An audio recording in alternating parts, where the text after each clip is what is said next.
السلام علیکم ورحمۃ اللہ. اذان دے دیں.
أشهد أن لا إله إلا الله وحده لا شريك له وأشهد أن محمدا عبده ورسوله أما بعد فأعوذ بالله من الشيطان الرجيم بسم الله الرحمن الرحيم الحمد لله رب العالمين الرحمن الرحيم مالك يوم الدين إياك نعبد وإياك نستعين اهدنا الصراط المستقيم صراط الذين أنعمت عليهم غير المغضوب عليهم ولا الضالين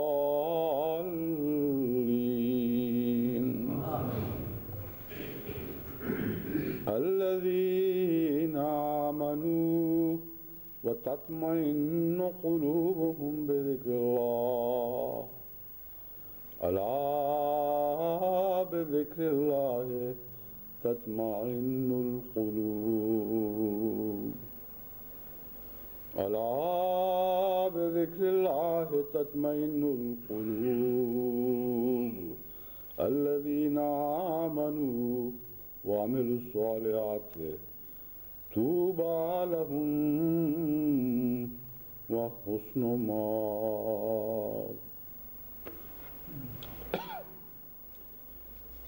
سورہ اعراض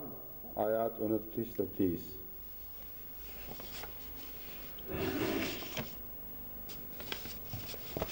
آج چونکہ ذکر کے موضوع پر انشاءاللہ تعالی خطبات کا آغاز ہوگا. گزشتہ کچھ جمعے میں بھی میرا یہی ارادہ تھا، لیکن وقت نہیں مل سکا، دوسری باتوں میں سارا خطبے کا وقت گزر گیا. اس سے پہلے کہ میں اس مضمون کو شروع کروں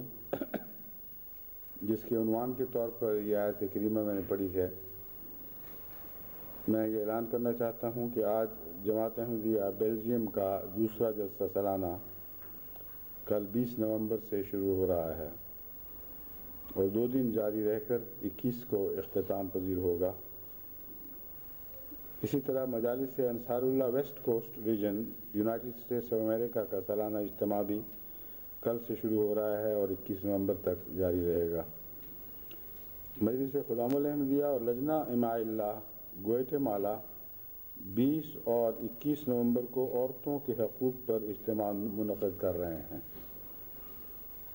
یہ ایک نیا انداز اختیار کیا ہے اس دفعہ انہوں نے، جو برا نہیں،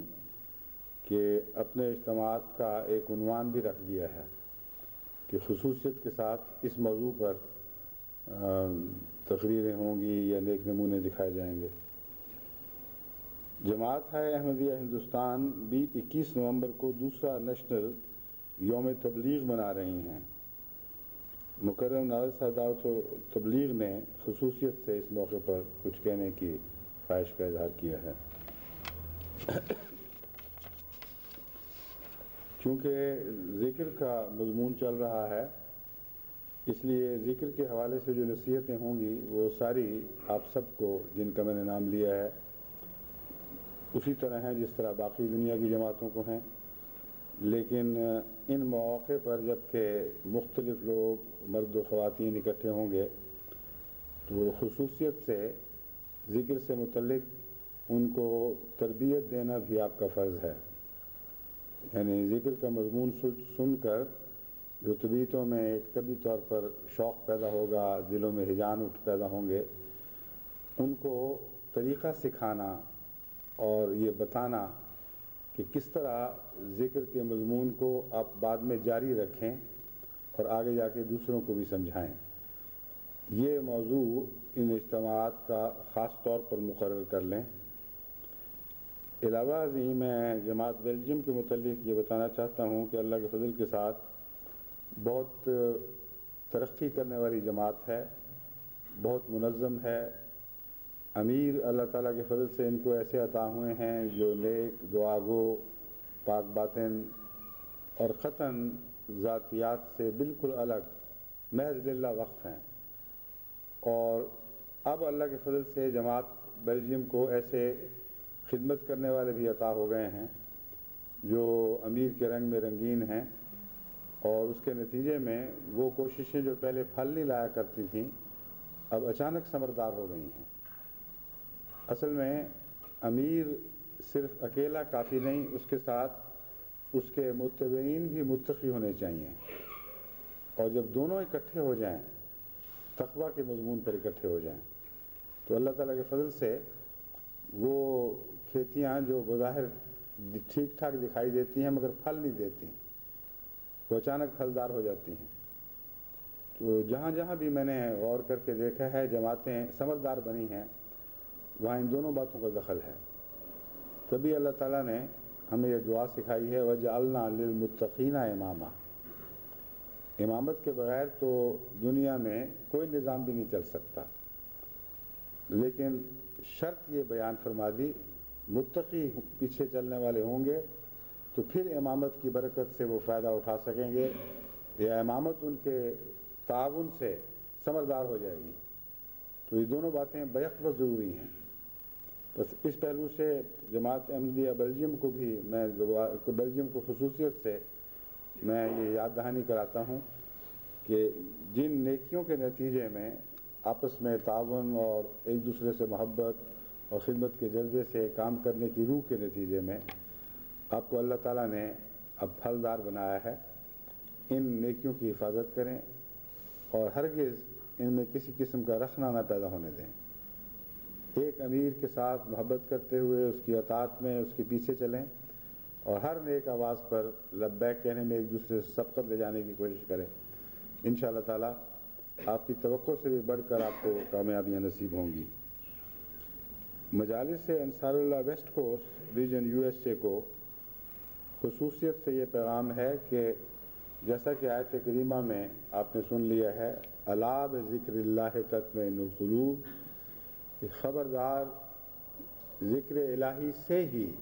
دل اطمینان پا سکتے ہیں، اس کے سوا کوئی صورت نہیں ہے۔ تو آپ امریکہ ایک ایسے ملک میں کام کر رہے ہیں یا رہ رہے ہیں جہاں اس کے بالکل برعکس ایک نعرہ ہے جو بلند کیا جا رہا ہے، اور اس کے ساتھ ساتھ تمام کوششیں اس نعرے کو سچا ثابت کرنے کے لیے وقف ہیں کہ خبردار دنیا کی پیروی ہی میں تمہیں سکون ملے گا، اور ساری تمانیتیں دنیا کمانے میں ہیں اور دنیا کی لذتیں حاصل کرنے میں ہیں۔ تو ان دونوں نعروں کا کتنا فرق ہے۔ ایک زمین کا جو قرآن کا نعرہ ہے وہ آسمان کا نعرہ ہے، اور جو امریکہ کا نعرہ ہے وہ زمین کا نعرہ ہے، لیکن یہ نعرہ ایسا ہے جس کے جھوٹ سارے ملک میں ظاہر و باہر ہیں۔ کوئی دل نہیں ہے جو وہاں تمانیت پا سکا ہو۔ دولتوں کے انبار لگے پڑے ہیں، عیش و عشرت کے سارے سامان مہیا ہیں، جتنے بھی انسان سوچ سکتا تھا یا بنا سکتا تھا وہ امریکہ کے قدموں پہ پڑے ہیں، لیکن ہر دل بے قرار ہے، ہر دل بے چین ہے۔ جتنے زیادہ ڈرگ میں چین ڈھونڈنے والے امریکہ میں ہوں گے، شاید کسی ملک میں اتنے کم ہوں۔ جتنے پاگل خانے ان لوگوں سے بھرے پڑے ہیں جو بے اطمینانی کے نتیجے میں پاگل ہوئے ہیں، یعنی ساری زندگی کی بے چینیوں نے ان کو پاگل بنا دیا ہے۔ جتنے پاگل خانے امریکہ میں آباد ہیں ساری دنیا میں کہیں آباد نہیں، اتنے زیادہ کہ ان پاگل خانوں سے جو چونکہ وہ سما نہیں سکتے، ان سے زائد بچے ہوئے پاگل وہ اولڈ پیپلز ہوم میں بھی چلے گئے، آرام گاہوں میں بھی پہنچ گئے، اور ابھی تک پاگل زیادہ ہیں اور جگہیں کم ہیں۔ اور نفسیات کے ماہرین نے جو تجزیہ کیا ہے وہ بتاتے ہیں کہ یہ سارے پاگل وہ ہیں جو زندگی کی بے اطمینانی سے پاگل ہوئے ہیں۔ جو دنیا کا سب سے امیر ملک، جو دنیا کو امن کا دینے کا دعویٰ کر رہا ہے، اپنے گھر امن سے خالی پڑے ہیں، اپنے سینے اجڑے ہوئے ہیں۔ تو آپ ان کو بتائیں، اور خصوصیت سے ان اقوام کو جو صدیوں سے مظلوم ہیں اور اب وہ کسی طرح تمانیت کی تلاش کر رہی ہیں، ان کو سمجھائیں کہ انفیریورٹی کمپلیکس یعنی احساس کمتری میں کہیں تمانیت نہیں ملے گی آپ کو، انتقام میں کوئی تمانیت نہیں ہے، دنیا کی لذتوں کی پیروی میں کوئی تمانیت نہیں ہے۔ اگر تمانیت ہے تو ذکر اللہ میں ہے۔ یہ مضمون جوں آگے بڑھے گا اور کھلتا چلا جائے گا، آپ کو نہ صرف سمجھ آئے گی کہ بلکہ دل کی گہرائیوں تک یہ یقین اتر جائے گا کہ قرآن کا یہ دعویٰ سب دعووں سے سچا ہے کہ اس دنیا میں تمانیت سوائے ذکر الہی کے اور کسی طرح نصیب نہیں ہو سکتی۔ مجلس خدام الحمدیہ اور لجنہ معاملہ گوئٹمالا نے جو عورتوں کے حقوق پر اجتماع رکھا ہے، یہ مشترکہ اجتماع ہونے کے لحاظ سے اس میں ایک خاص دلچسپی کی بات پیدا ہو گئی ہے۔ یعنی عورتیں ہی صرف عورتوں کے حقوق کی بات نہ کریں بلکہ مرد بھی عورتوں کے حقوق کی بات کریں۔ اس کا اگلا قدم پھر یہ ہونا چاہیے کہ مردوں کے حقوق پر بھی دونوں اجتماع اکٹھے ہوں، یعنی صرف ایک طرف کی باتیں نہ ہوں، دوسری طرف کی بھی باتیں ہوں۔ جیسا کہ میں نے پہلے کئی مرتبہ بیان کیا ہے،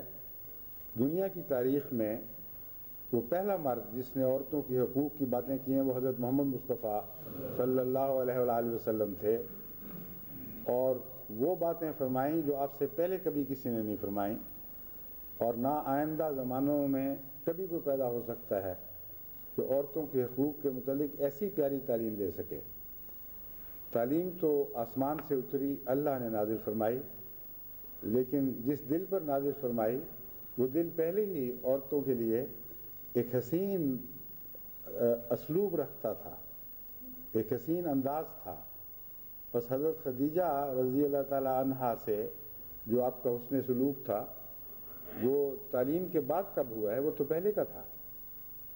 حضور صلی اللہ علیہ وآلہ وسلم نے حضرت خدیجہ رضی اللہ تعالیٰ عنہا سے وحی کے نزول سے بہت پہلے شادی کی، اور وہ سارا دور جو آپ کے حسن سلوک کا ہے اس دور میں اور تعلیم کے بعد کے دور میں کوئی فرق نہیں ہے۔ یہ ایک حیرت انگیز ثبوت اس بات کا ہے کہ وہ دل جس پر آسمان سے نور اترا تھا وہ مجسم نور تھا، اور کوئی ایک ذرہ بھی عورت کے حقوق کی ادائیگی میں آپ نے کمی نہیں فرمائی، ورنہ حضرت خدیجہ اس حوالے سے بعد میں بات کرتے ہیں کہ اللہ نے یہ فرمایا مجھے یہ حقوق دو، وہ حقوق دو، زیادہ کرو، وہ تو ہمیشہ ممنون رہیں کہ اس سے زیادہ احسان کرنے والا خاوند دنیا میں کسی کو عطا نہیں ہو سکتا۔ بس وہ وجود جس نے عورتوں کے لیے نہ صرف تعلیم دی بلکہ اس کا دل مجسم عورت کے حقوق کے لیے ایک تعلیم تھا، الہی تعلیم نے اس میں اس کے حسن کو اور ابھارا ہے، لیکن کردار کے لحاظ سے حضرت صلی اللہ علیہ وآلہ وسلم کا کردار عورت کے لیے پہلے بھی ویسا ہی نمونہ تھا۔ بس اس پہلو کو پر غور کرتے ہوئے مردوں کو چاہیے، جیسا کہ خدام الحمدیہ گوئٹمالا کو بہت اچھا خیال آیا ہے، کہ عورتوں کی حقوق کی باتیں اپنی مجالس میں کیا کریں، اپنے اجتماعات میں، اپنے جلسوں میں۔ یہ نہ ہو کہ عورتوں کی طرف سے مطالبے ہوں کہ ہمارے حقوق غصب کیے جا رہے ہیں اور پھر آپ کو اس کے اوپر کچھ کہنا پڑے۔ اور عورتوں کو چاہیے کہ وہ مردوں کے حقوق کی باتیں اپنی مجالس میں کیا کریں، اور اپنے اجتماعات میں اور جلسوں میں عورتوں کو سکھائیں کہ انہوں نے کیا حقوق ادا کرنے ہیں، اور اس طرح ایک بہترین معاشرہ پیدا ہو جائے گا۔ حقوق کی طلب ایک نفسیاتی رجحان پیدا کر دیتی ہے، اس سے جھگڑے بھی پیدا ہوتے ہیں، اس سے سرکشیاں بھی پیدا ہوتی ہیں، اور اس کے نتیجے میں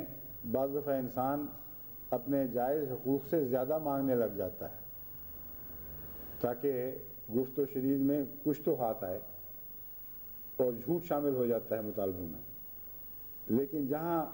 حسن و احسان کا اظہار کرتے ہوئے ادائیگی کی باتیں کی جائیں، مالک خود یہ کہے کہ میں تمہیں یہ بھی دینا چاہتا ہوں، یہ بھی دینا چاہتا ہوں، یہ بھی دینا چاہتا ہوں، اس کے نتیجے میں کوئی جھوٹ شامل نہیں ہو سکتا۔ وہ اتنا ہی دینے کی باتیں کرے گا جتنا دل آمادہ ہے،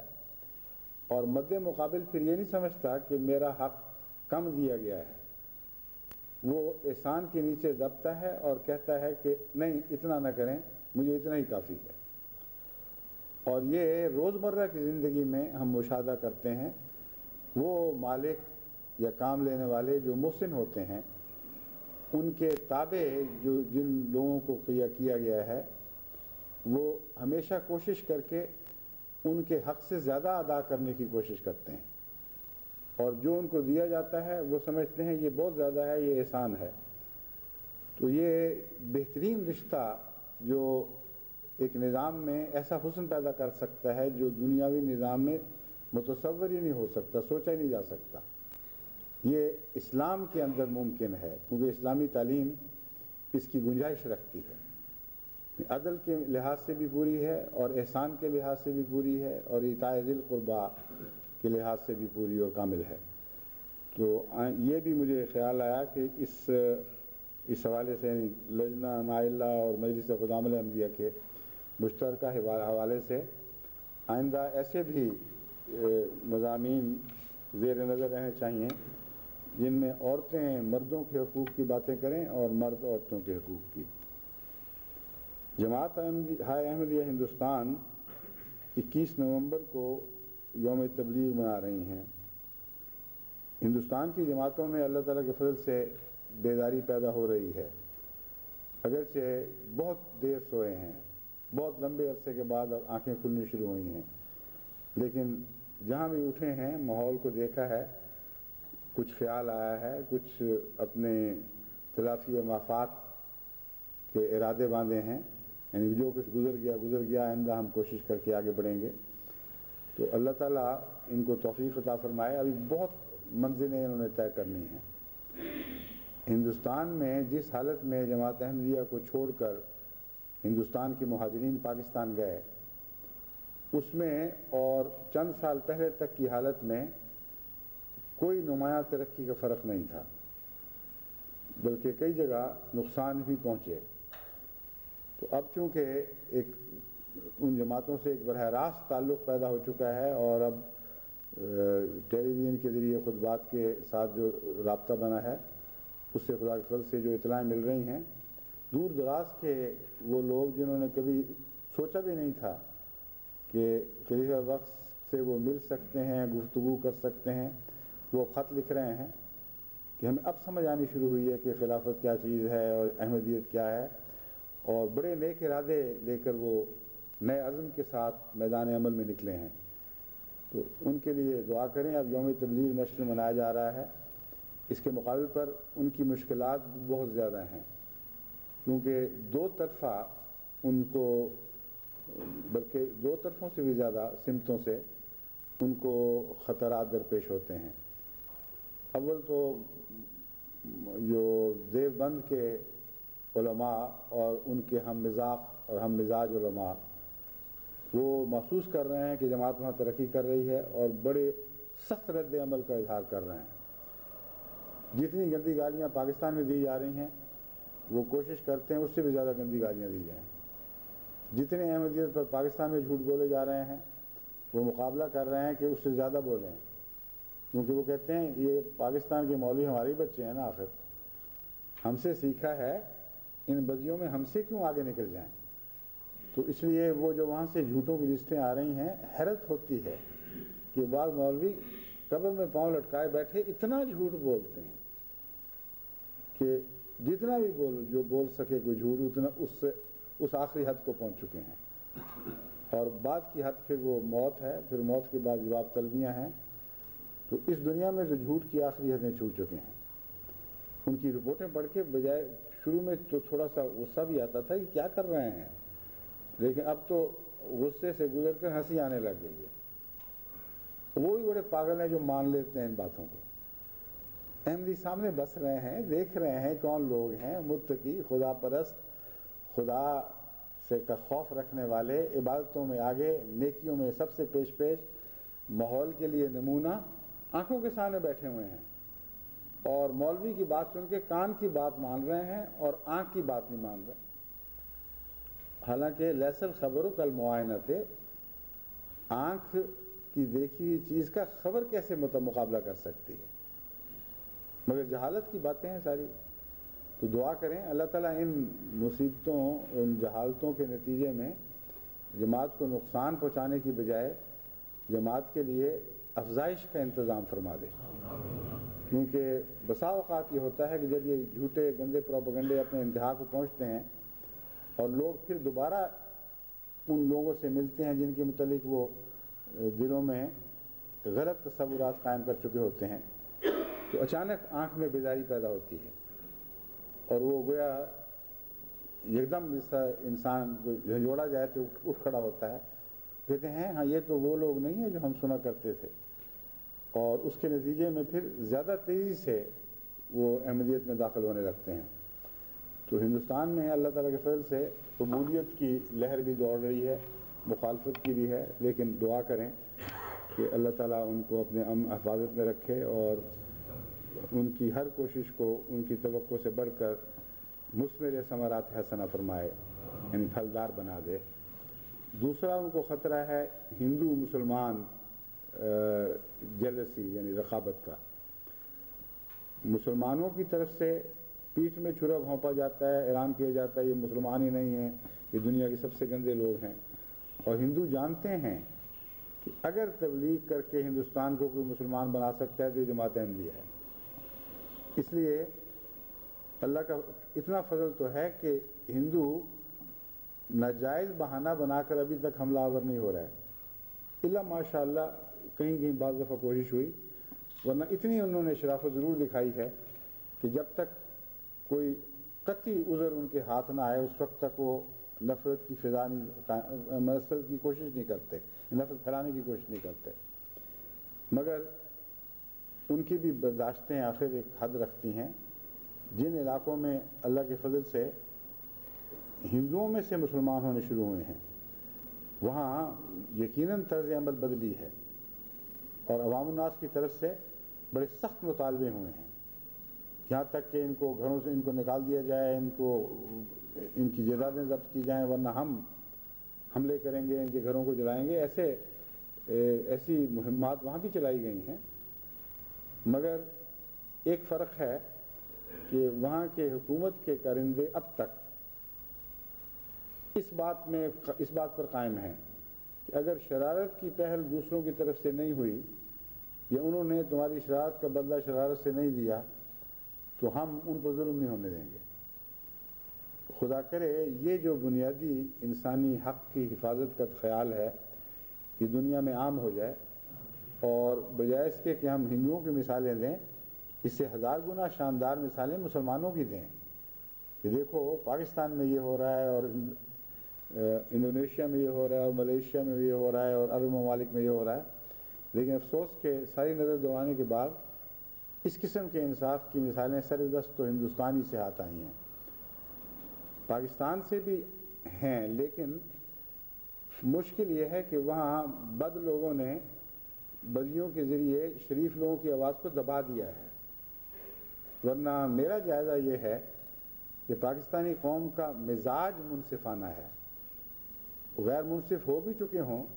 تو ان کے دل کے اندر شرافت، آخر اسلامی قدروں کے نتیجے میں جو شرافت پیدا ہوتی ہے وہ گھٹ تو جاتی ہے، مر نہیں جایا کرتی، موجود ہے، اور جہاں غیر کا خوف نہ ہو وہاں وہ لوگ شرافت دکھاتے ہیں۔ جو میں نے موازنہ کیا تھا اس سے صرف یہ مراد ہے کہ وہاں میں نے دیکھا ہے کہ ہندوستان کی حکومت کے کرندے غیر کے خوف کے باوجود، یعنی اپنے ہم مذہب کے خوف کے باوجود انصاف پر قائم ہونے کی کوشش کرتے ہیں، اور ورنہ وہ ہندو قوم سے تعلق رکھنے والے افسران ہیں، وہ یہ کہہ سکتے ہیں کہ جی ہم بدنام ہوں گے، ہمیں لوگ کہیں گے کہ تم مسلمانوں کی سرپرستی کر رہے ہو اس لیے ہم ہاتھ کھینچتے ہیں، لیکن اس حد تک ان کی اخلاقی حالت نہیں گری، اور وہ کہتے ہیں کہ انصاف اگر ہے تو ہم اس کو سہارا دیں گے۔ لیکن وسیع پیمانے پر بعض دفعہ پالیسی کے لحاظ سے وہ دب جاتے ہیں۔ مثلا اجودھیا میں جو واقعہ ہوا، بابری مسجد کو شہید کیا گیا، اس میں بھی آپ یہ فرق دیکھیں گے کہ حکومت نے کھلم کھلا یہ حق نہیں دیا کسی کو، بہانے بنائے کہ ہم مجبور ہو گئے، ہم یہ کر رہے ہیں اور وہ کرنا چاہتے تھے نہیں کر سکے وغیرہ وغیرہ، لیکن کھلم کھلا حق نہیں دیا، اور جنہوں نے شرارت کی ان کی مذمت ضرور کی ہے۔ جو پاکستان کے ساتھ میں موازنہ کر رہا ہوں یہ کھول کے بتانا چاہتا ہوں، شرافت کا عدم شرافت سے موازنہ نہیں ہے، مگر شرارت کی آواز اتنی خوفناک ہو چکی ہے کہ شرافت ڈر گئی ہے اور دب گئی ہے۔ یہاں تک کہ جب پاکستان میں مسجدیں جلائی گئیں تو کسی حکومت کے کارندے نے اوپر سے نیچے تک ایک نے بھی مذمت نہیں کی۔ اب مسلمان ہو کر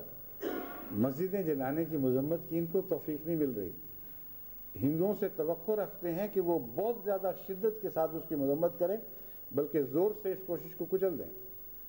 لیکن انہوں نے اتنا ضرور کیا ہے کہ اوپر سے نیچے تک، عام انسانوں سے لے کر دانشوروں تک، لکھنے والوں سے لے کر شاعروں تک، سب نے سارے ہندوستان میں اس واقعے کی مذمت کی ہے۔ آپ کہہ سکتے ہیں جھوٹے منہ سے کی ہے، مگر کی تو ہے، جھوٹے منہ کی بات تو اللہ بہتر جانتا ہے۔ ایک شاعر نے اس موضوع پر جو شعر لکھے وہ ہندوستان کے مشہور اخباروں میں چھپے، مجھے اس وقت ان کا نام یاد نہیں، لیکن معروف لکھنے والے ہیں، انہوں نے اس موضوع پر ایسی زبردست نظم کہی ہے۔ انہوں نے کہا تم کیا سمجھتے ہو تم نے مسجد مٹائی ہے، تم نے دنیا سے منظر سب مٹا دیے ہیں، کیونکہ ایک عبادت کرنے والا جب ایک عبادت گاہ کو مٹاتا ہے تو عبادت گاہوں کے نام نہیں ہوا کرتے، ہر عبادت گاہ مٹ جایا کرتی۔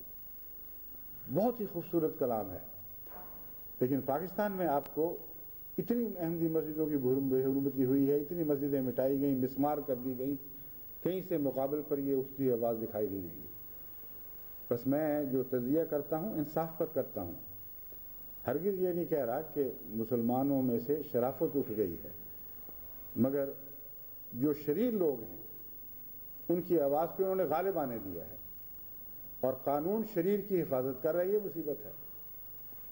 ہندوستان میں ابھی تک قانون شریر کی حفاظت نہیں کر رہا۔ اگر قانون ساتھ ہو جائے تو بہت بڑا نقصان مسلمانوں کو پہنچے۔ بس اللہ تعالیٰ پاکستان کو بھی توفیق عطا فرمائے، اور دعا کریں کہ جماعت احمدیہ کو خدا تعالیٰ ہر خطرے سے محفوظ رکھے، یعنی ہندوستان کی جماعت کو جو تبلیغ کر رہی ہے، اور ان سے کوئی ایسی بے وقوفی بھی سرزد نہ ہو کہ دشمن کو جائز بہانہ ہاتھ آ جائے۔ تبلیغ کے نتیجے میں کچھ تکلیف تو پہنچنی ہے۔ اگر تبلیغ کامیاب ہوگی تو ناممکن ہے کہ تکلیف نہ ہو، لیکن جو اپنی بے وقوفی سے نقصان پہنچتا ہے وہ اس طرح ثواب کا مستحق تو نہیں بناتا جس طرح بغیر کسی بے وقوفی کے محض اللہ کی خاطر، اللہ کی ہدایات کے تابع چلتے ہوئے آپ کام کریں اور پھر نقصان پہنچے۔ یہ دوسری قسم کے نقصان کا اللہ ذمہ دار ہو جایا کرتا ہے، اور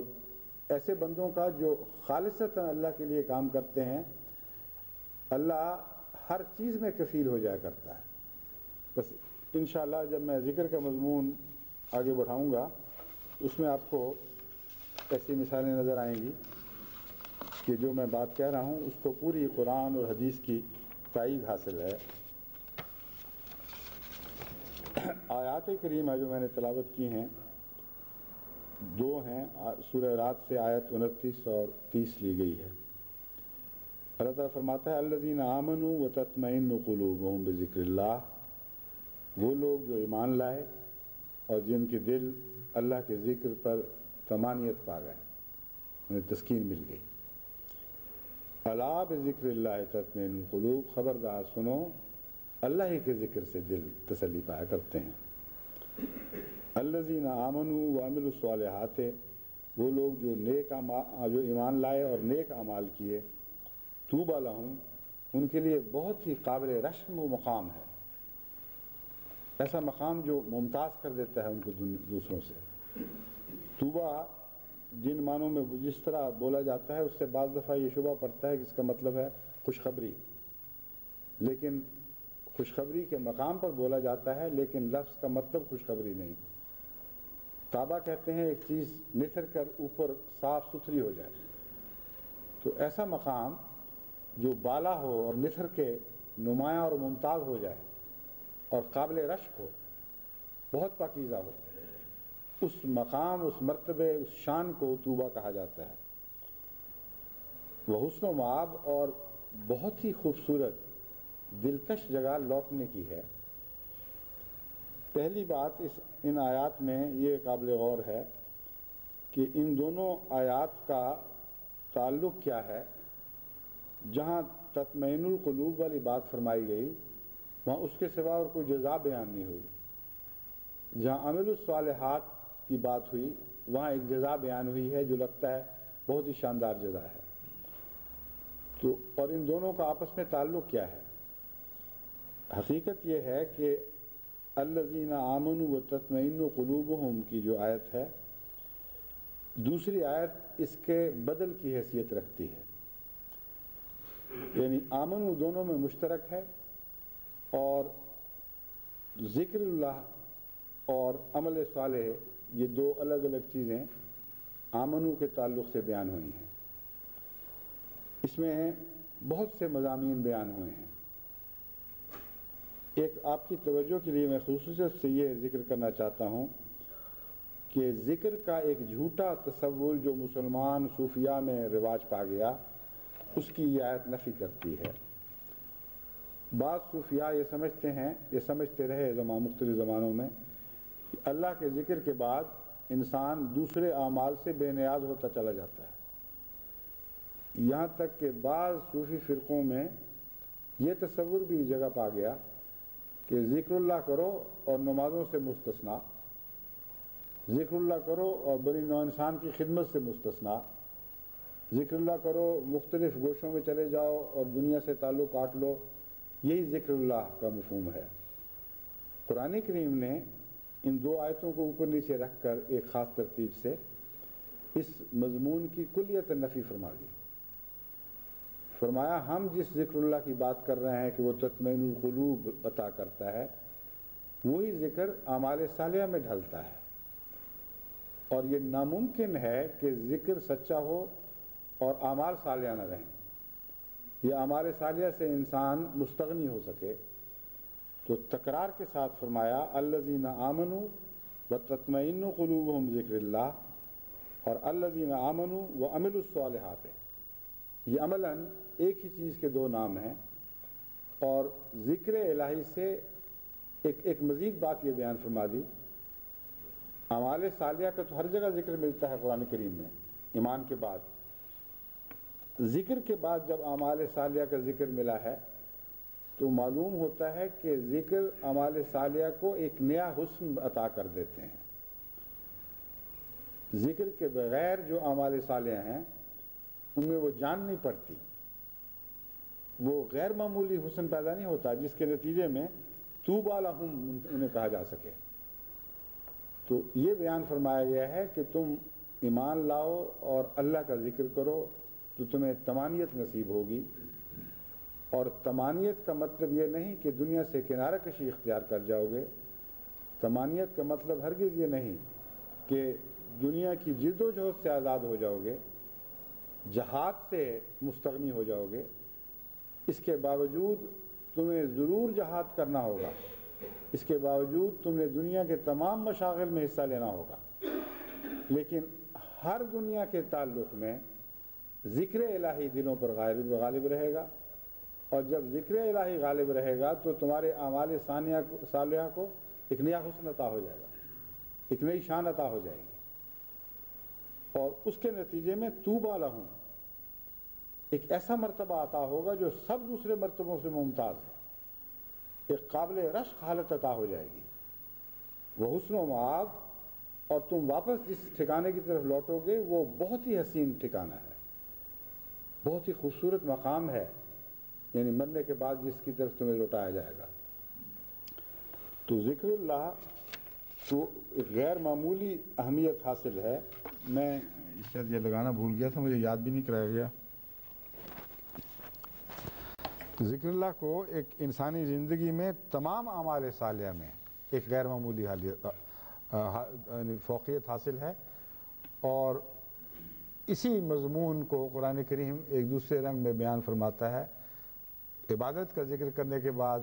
فرماتا ہے وَلَذِكْرُ اللَّهِ اکبر، اللہ کا ذکر اکبر ہے۔ حالانکہ عبادت جو بھی تو ذکر ہے، اور یہ خیال کر لینا کہ عبادت کم تر ہے اور عبادت کے باہر ذکر زیادہ ہے، یہ اس کا مطلب درست نہیں ہے۔ اس کے بہت سے اور بھی معنی ممکن ہیں، لیکن اس موقع پر میں یہ سمجھانا چاہتا ہوں کہ ولا ذکر اللہ اکبر کہہ کے یاد کرایا کہ خالی عبادت کا ظاہر کچھ حیثیت نہیں رکھتا۔ عبادت کرو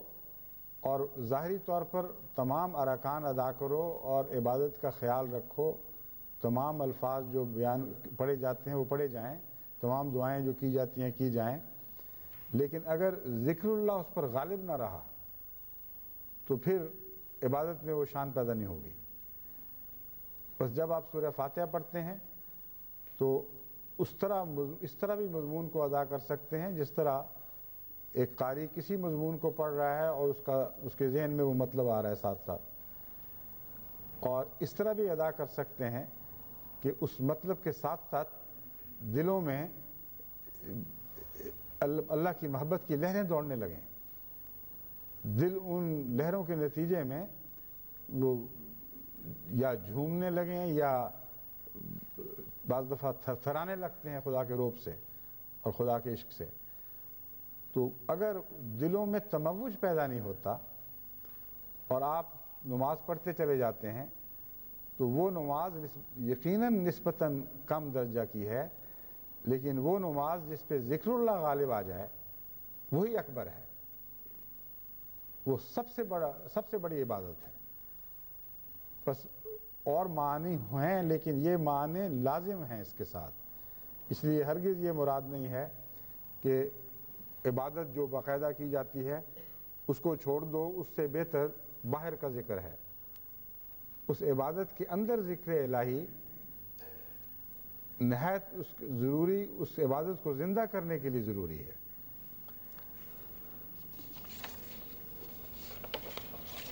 اب میں ذکر کے سے تعلق میں چند اور باتیں آپ کے سامنے رکھتا ہوں۔ پہلے تو میں ابتدائی طور پر جو مختلف اہل علم نے ذکر کے متعلق اپنے تصور پیش کیے ہیں، یا صوفیاء اولیاء اللہ نے جن کو ذکر کے تجارب ہوئے، انہوں نے اپنے تجربے کی روح سے ذکر کا ایک مضمون سمجھا ہے۔ اہل لغت نے ذکر سے کہ کیا معنی لیے، کیا کیا معانی سمجھے، یہ باتیں میں ابتداً پہلے آپ کے سامنے رکھتا ہوں۔ پھر انشاءاللہ تعالی آیات قرآنی اور حضرت محمد مصطفیٰ صلی اللہ علیہ وسلم کی سیرت طیبہ کے حوالے سے ذکر کے مضمون کو واضح کرتا چلا جاؤں گا۔ اہل لغت لکھتے ہیں ذکر الشیء ذکرم و ذکرم و ذکرہ و تذکارن یا تذکارہ حفظہ، یعنی ذکرہ کا ایک مطلب ہے کسی چیز کو یاد کرنا، یعنی جس طرح ہم گھوٹا لگا کر حفظ کرتے ہیں، اس کے لیے عرب لفظ ذکرہ استعمال کرتے ہیں۔ اس نے ایک چیز کو یاد کر لیا، جس طرح قرآن کریم یاد کیا جاتا ہے، جس سے بچے کتابیں یاد کرتے ہیں۔ تو ذکر اللہ اس حوالے سے کیا معنی رکھے گا؟ اس حوالے سے ذکر اللہ کا مطلب یہ ہے کہ اللہ تعالیٰ کی صفات کو اس طرح بار بار ذہن نشین کرتے چلے جاؤ کہ جہاں بھی ان سے ملتا جلتا مضمون ہو از خود وہ یاد آ جائیں۔ جو حافظ قرآن ہوں، جن کو اچھی طرح قرآن کریم حفظ ہو، جب بھی کوئی موقع سے کوئی آیت سے ملتا جلتا مضمون سامنے آتا ہے، اچانک وہ آیت ذہن میں ابھر آتی ہے۔ یہ حفظ ہے۔ تو اللہ کو حفظ کرنے کا کیا مطلب ہے؟ اللہ کو حفظ کرنے کا مطلب یہ ہے کہ اللہ تعالیٰ کی صفات حسنہ پر ایسا غور ہو کہ موقع اور محل کے مطابق جس صفت کا کسی ایسی چیز سے تعلق ہو جو آپ مشاہدہ کر رہے ہیں یا سن رہے ہیں یا دیکھ رہے ہیں یا محسوس کر رہے ہیں، اچانک اللہ تعالیٰ کی صفت کا وہ پہلو آپ کے سامنے ابھر آئے۔ ان معنوں میں ہم کہہ سکتے ہیں کہ آپ نے اللہ کا ذکر کیا ہے۔ پھر ذکر کا مطلب ہے جری الشیء علی لسانک، یعنی ذکر اس بات کو کہتے ہیں جو زبان پر جاری ہو۔ تو ذکر اللہ کا مطلب یہ ہے کہ صرف یاد آ جانا کافی نہیں، بلکہ اس یاد کو بیان کرنا ضروری ہے۔ اور جگہ جگہ آپ کی مجالس میں اللہ تعالیٰ کا ذکر چلنا چاہیے، تبھی وہ ذکر بنے گا۔ یعنی خاموش ذکر بھی ذکر ہی ہے، لیکن زبان سے جاری ہونا بھی ذکر کے مضمون میں داخل ہے۔ بس اللہ اگر ذہن میں ہے، اللہ اگر دل میں ہے، تو اس کا زبان پر جاری ہونا ایک طبیعی اور ضروری امر ہے۔ بس اپنی مجالس میں، اپنی روزمرہ کی گفتگو میں اللہ تعالیٰ کا ذکر ضرور کیا کریں۔ اور یہ وہ ذکر ہے جو نماز سے باہر کا ذکر ہے، کیونکہ نماز میں تو آپ جاتے ہی خدا کی باتیں کرنے کے لیے ہیں۔ اپنے گھروں میں ہر وقت مختلف مواقع پر سیر و تفریح میں، یا گھر میں بیٹھے ہوئے، یا دفتر میں، یا دنیا کے کاموں میں، یا تجارتی گفتگو میں، یہ ہو ہی نہیں سکتا کہ اگر اللہ آپ کو یاد ہو تو زندگی کے کسی موقع میں ایسا اتفاق ہو کہ خدا سے اس کا تعلق نہ ہو، یعنی اس موقع پر خدا کی کوئی خاص صفت یاد نہ آ سکے، ہو ہی نہیں سکتا۔ اس لیے ساری زندگی ذکر سے بھری ہوئی ہے، اگر آپ محسوس کریں، اور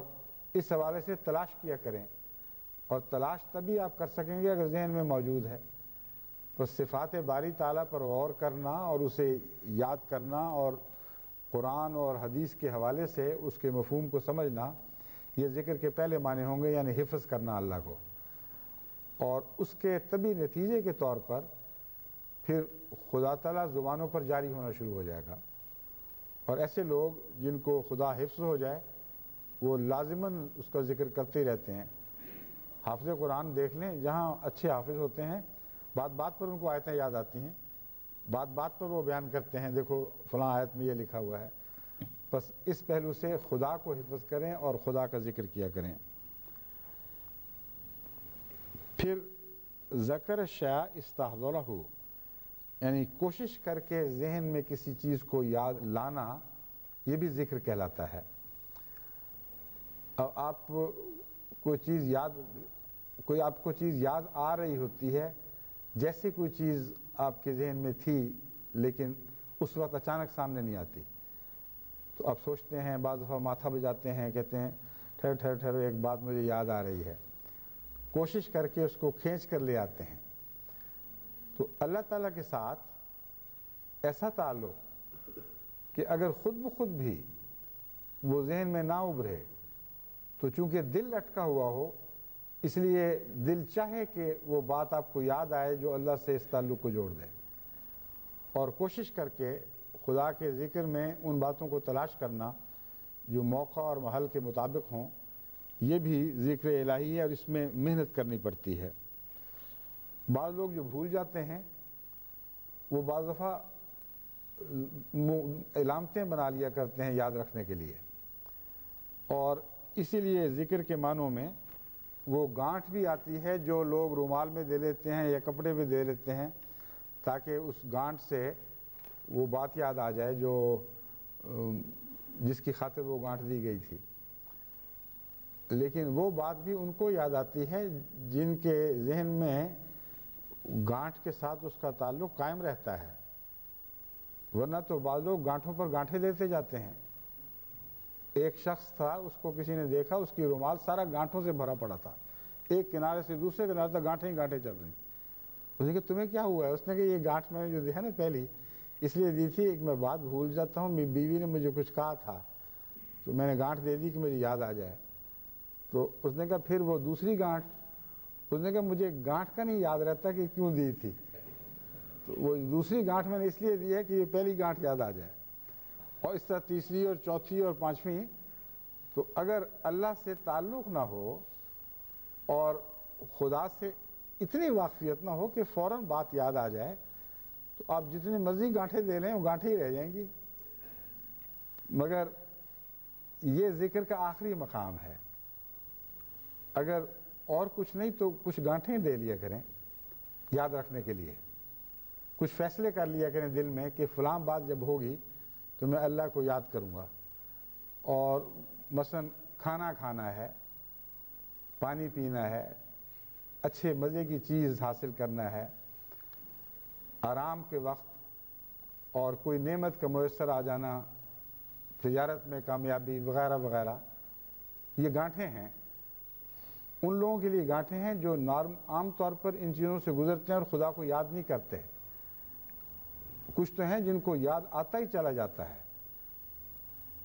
تو آغاز اس سے کریں کہ ان چیزوں کو گانٹھیں بنائیں اور خدا کے ذکر کے لیے بہانے بنا لیں، اور پھر روزانہ دیکھا کریں کہ گانٹھ پر وہ بات یاد آئی بھی تھی کہ نہیں۔ اس طرح کوشش کر کے آپ دوسرے حصے میں داخل ہو جائیں گے جس کا میں نے ذکر کیا ہے کہ کوشش کر کے بات یاد کرنا اور یہ اہلیت رکھنا کہ یاد آ جائے۔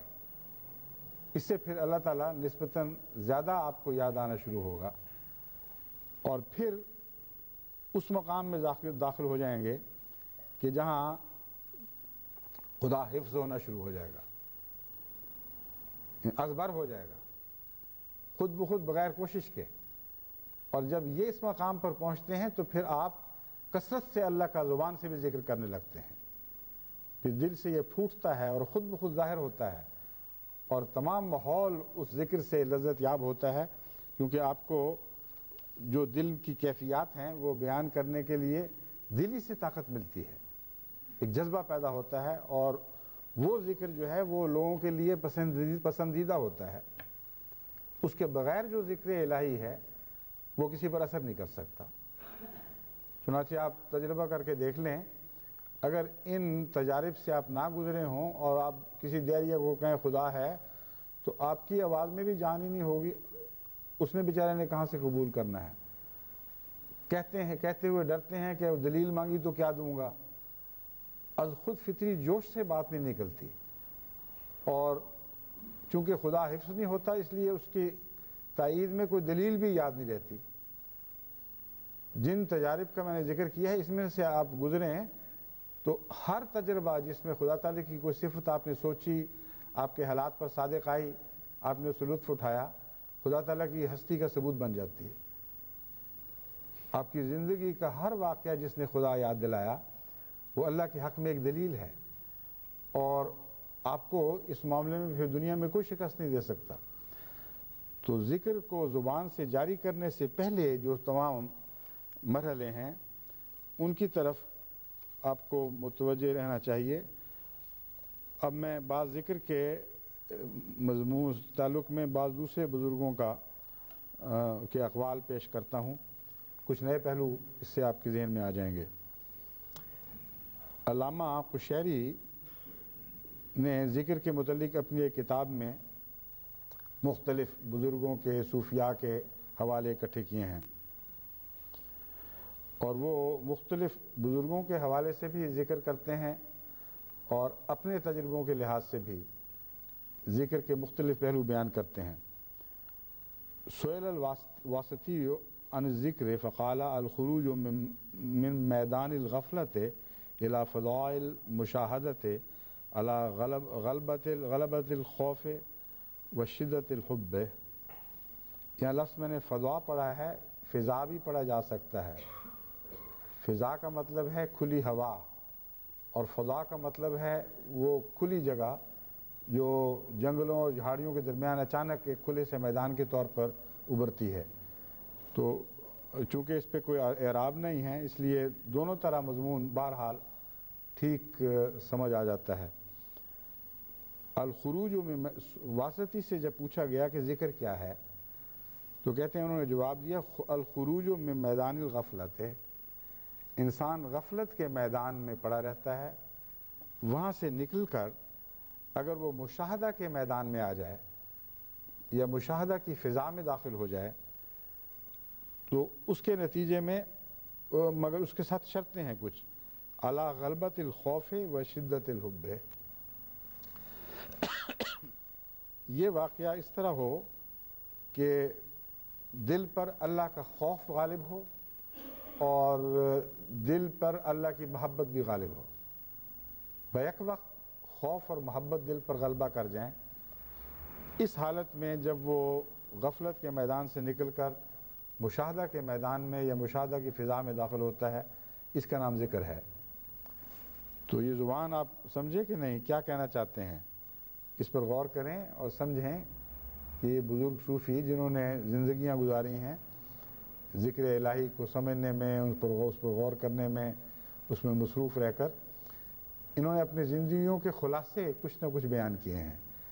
اور یہ باتیں قابل غور ہیں۔ غفلت کے میدان سے مراد یہ ہے کہ اس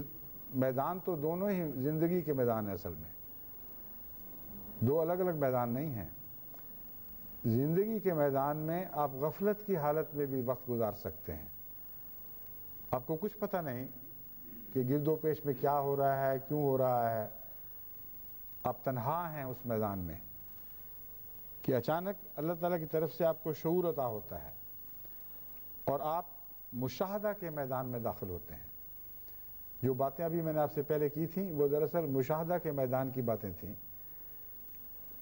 کھانا تو آپ روز کھاتے ہیں، ذکر کے بعد بھی کھائیں گے، تو میدان تو وہی رہا، مگر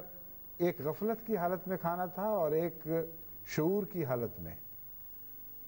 جب شعور کی حالت میں کھاتے ہیں تو کھانے کے ساتھ ایک اور تعلق پیدا ہو جاتا ہے، اور وہاں اللہ تعالیٰ یاد بھی آتا ہے، اللہ تعالیٰ کا خوف بھی دل میں بڑھتا ہے، اور اس کے نتیجے میں کئی قسم کے آپ انسانیت کے گر پا جا انسانیت کے راز سیکھ لیتے ہیں۔ ایک بزرگ کے متعلق آتا ہے کہ ان کے پاس کچھ مرید بیٹھے ہوئے تھے، اتنے میں ایک لڈوؤں کا ٹوکرا آیا۔ وہ ٹوکرا ان کو جب پیش کیا گیا تو انہوں نے وہ سب میں لڈو بانٹے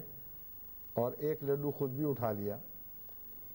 مریدوں نے مزے سے جلدی جلدی وہ لڈو کھا لیا، ختم ہو گیا، سارے ٹوکرے ختم ہو گیا، اور ان کے ہاتھ میں وہ لڈو اسی طرح پکڑا ہوا تھا اور وہ ایک ایک دانہ کھا رہے تھے اور کھاتے تھے اور پھر غور میں مبتلا ہو جاتے تھے۔ یہ مراد نہیں ہے کہ ہر کھانے والا اسی طرح کھائے، مگر بعض دفعہ بعض خاص کیفیتیں تعلق باللہ کی انسان پر اس طرح غالب آ جاتی ہیں کہ اس طرح کھانے میں بھی مزہ آتا ہے اور ایک خاص مزہ آتا ہے۔ تو ایک شاگرد نے عرض کیا کہ ہم تو لڈو کھا گئے، مزے کیے، آپ ایک ہی کو پکڑ کے بیٹھے ہوئے ہیں، دانہ دانہ کھا رہے ہیں، یہ کیا ہو رہا ہے؟ تو انہوں نے کہا میں سوچ رہا ہوں ساتھ ساتھ کہ یہ جو لڈو ہے اس میں جو میدا استعمال ہوا تھا وہ کیسے بنا تھا۔ مجھے خیال آتا ہے کہ ایک کوئی زمیندار کسی جگہ سویرے اٹھ کر جب کہ دنیا آرام کر رہی تھی، موسم سردی کا تھا یا گرمی کا، وہ نکلا اور اس نے ایک ہل اٹھایا، ساتھ اپنے بیلوں کو جوتا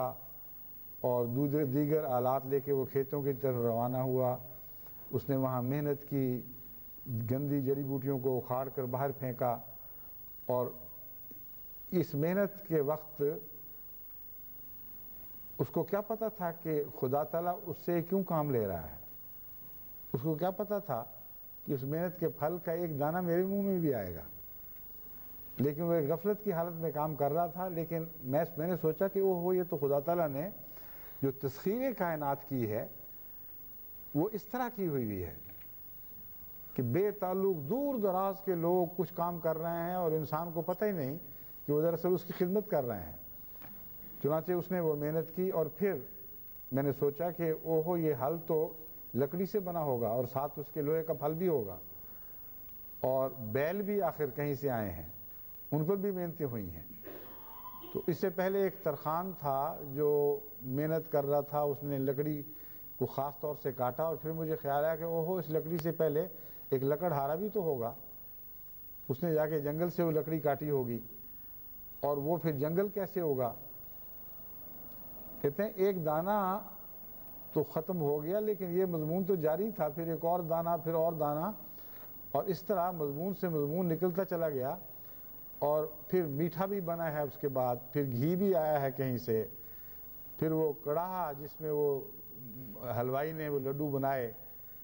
اور پھر وہ نظام تجارت جس کے ذریعے چیزیں بکیں اور دکاندار تک پہنچیں، پھر آگے آئیں، پھر وہ کاغذ جن میں لپیٹے گئے یا ٹوکرے جنہوں نے بنائے۔ کہتے ہیں یہ مضمون تو ایک لامتناہی مضمون تھا، اور اس مضمون کا جو مجھے مزہ آ رہا تھا وہ اس لڈو میں کہاں ہے؟ تو لڈو کا مزہ جب اللہ کی یاد میں تبدیل ہوا ہے تو ایک حیرت انگیز لطف اس میں پیدا ہو گیا۔ تو یہ ہے مشاہدے کی فضا۔ جب صوفیاء بات کرتے ہیں کہ غفلت کی فضا سے میدان سے نکلو اور مشاہدے کے میدان میں داخل ہو، تو مراد یہ ہے کہ میدان تو وہی ہے، یہ دو میدان نہیں ہیں، اسی میدان میں ہوش آ جاتی ہے، اور ہوش آتے آتے انسان وہ چیزیں دیکھنے لگتا ہے جو پہلے ہی موجود تھیں اور اس کو نظر نہیں آ رہی تھیں، اور پھر غلبہ خوف اور شدت حب اس کے نتیجے میں پیدا ہوتی ہے۔ بظاہر یہ لگتا ہے عبارت کا مطلب ہے کہ اس کے ساتھ اس میں دوسرے میدان میں داخل ہو، حالانکہ امر واقعہ یہ ہے کہ ہوش آنے کا نتیجہ ہی خوف ہے۔ جس چیز کو خطروں سے آگاہی نہ ہو وہ بے خوف ہوتا ہے،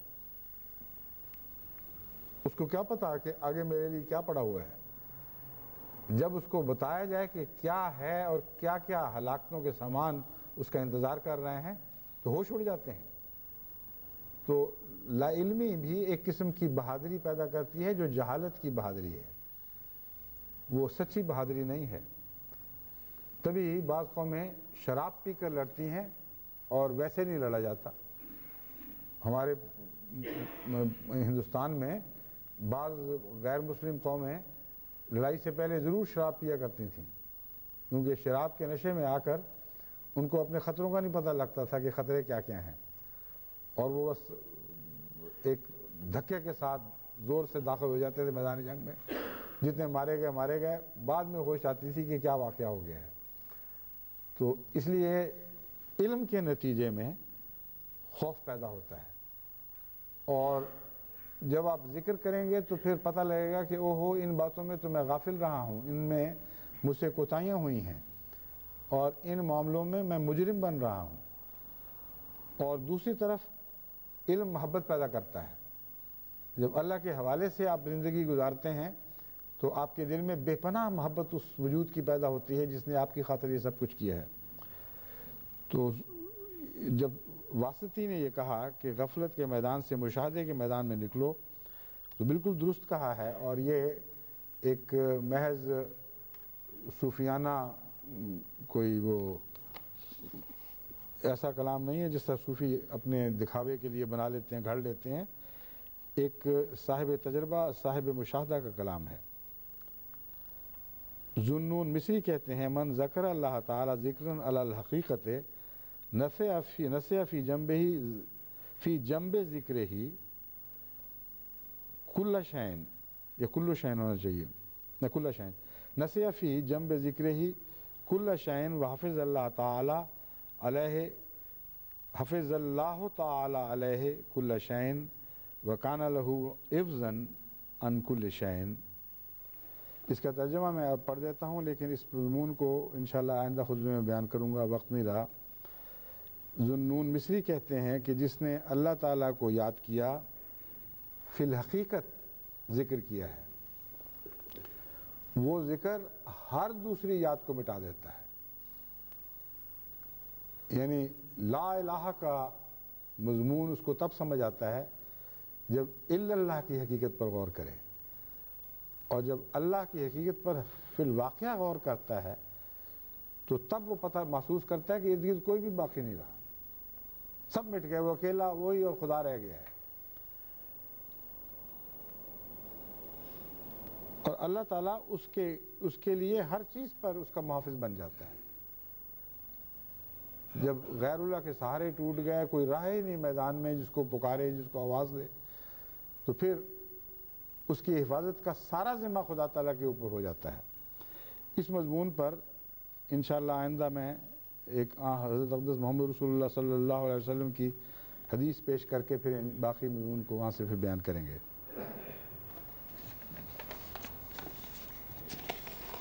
کیا ہے؟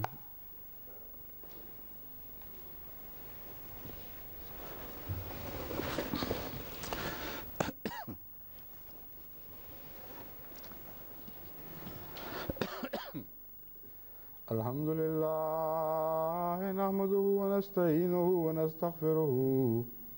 ونؤمن به ونتوکل علیہ ونعوذ باللہ من شرور انفسنا ومن سیئات اعمالنا من يهده اللہ فلا مضل له ومن يضلل فلا هادی له ونشهد أن لا إله إلا الله وحده لا شريك له ونشهد أن محمدا عبده ورسوله عباد الله رحمكم الله إن الله يأمر بالعدل والإحسان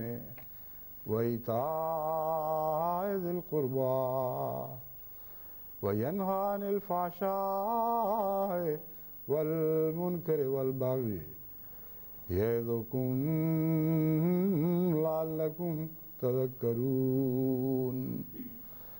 اذكروا الله يذكركم وادعوه يستجب لكم وَلَذِكْرُ اللَّهِ أَكْبَرُ